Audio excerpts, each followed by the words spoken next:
Welcome to Beijing, China.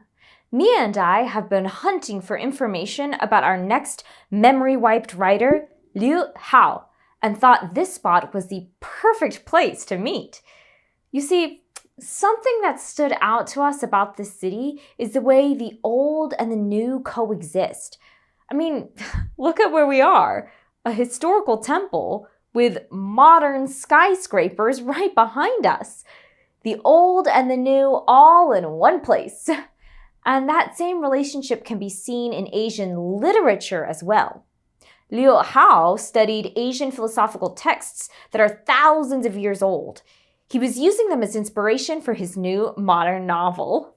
In order to restore Liu Hao's memory, we'll need to dive into the key characteristics of Asian philosophical texts and understand how those texts influence contemporary Asian literature. We'll explore Asian literature broadly in this video, and then you'll learn about Chinese literature specifically in your PDF. Ready to learn what the past can teach us? Let's get started.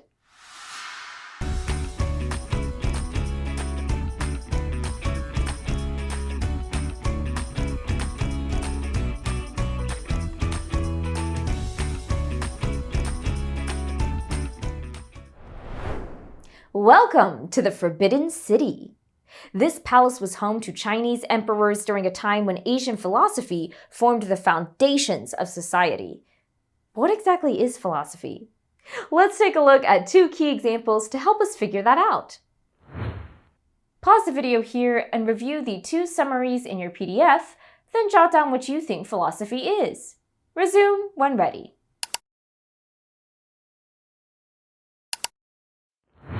You probably noticed that both of these philosophies focus on showing people the best way to live their life.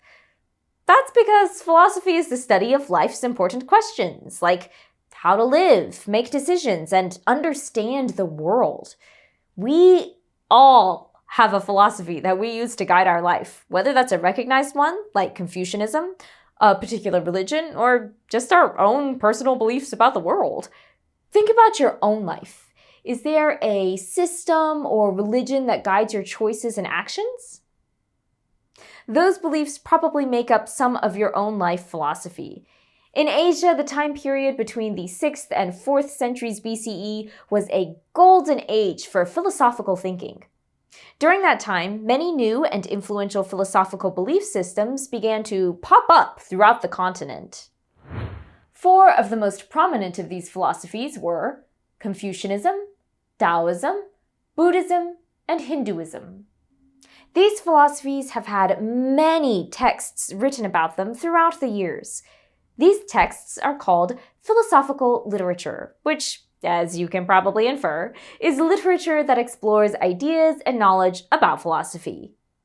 Let's hear from a follower of each philosophy. As they describe the texts that guide their ways of life, we'll learn more about their ideas and values. Read what each teenager says about the philosophy that they follow and its associated philosophical text. After you read, summarize 2 to 3 key beliefs of each philosophy in the boxes provided in your PDF. Pause the video here to work and resume when ready.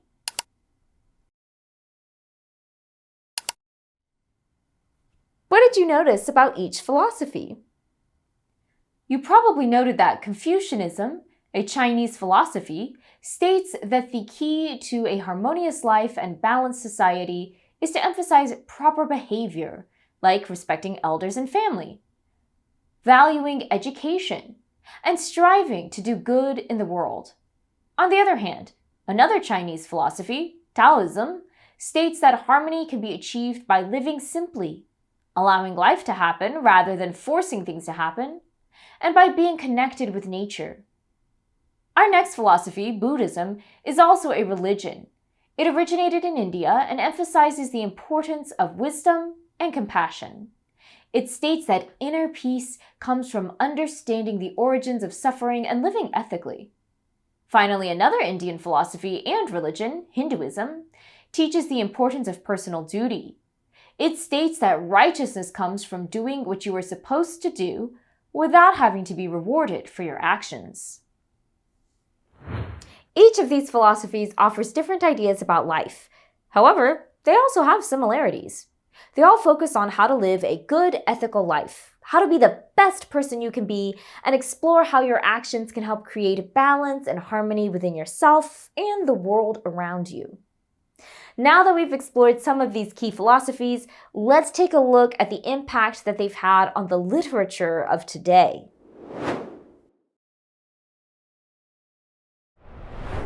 As you can see, Beijing is a modern city, but there are many touches of the traditional culture throughout. Much contemporary Asian literature is similar. While it is written from a modern perspective, it still incorporates elements of traditional philosophy.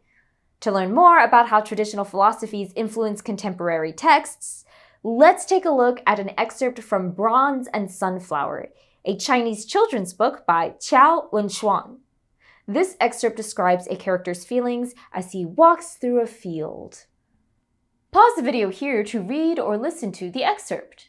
After you read, think, which of the 4 philosophies that we studied do you think influenced this text? Which ideas or beliefs do you notice here? Name the philosophy and explain your choice.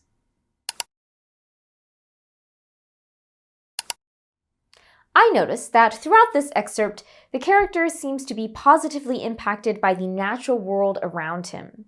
He spends time thinking about its beauty and how lucky he is to experience it. I also noticed that the character seems to have a go-with-the-flow attitude toward life, choosing to take actions, like walking through the flowers, based on how he feels at the moment. These qualities made me think that this text is incorporating Taoist philosophical ideas. Reading this story made those philosophical ideas seem more relatable and understandable. Rather than just learning about the ideas, I got to experience how the beliefs of Taoism might affect a person's life. And Qiao Wenshuang isn't the only author to do this. Many contemporary Asian and Asian American authors, such as Linda Sue Park and Grace Lin, incorporate philosophy into their texts. This teaches their readers more about the philosophies and may even inspire them to lead a more ethical life or connect with the community and traditions that these philosophies come from. Through contemporary Asian literature, we can clearly see that though these philosophies are thousands of years old, they still play an important role in the lives of many people.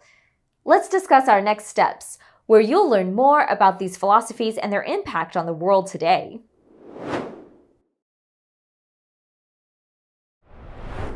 Mia's getting started on Liu Hao's brief, but there's still more we need to learn to finalize it.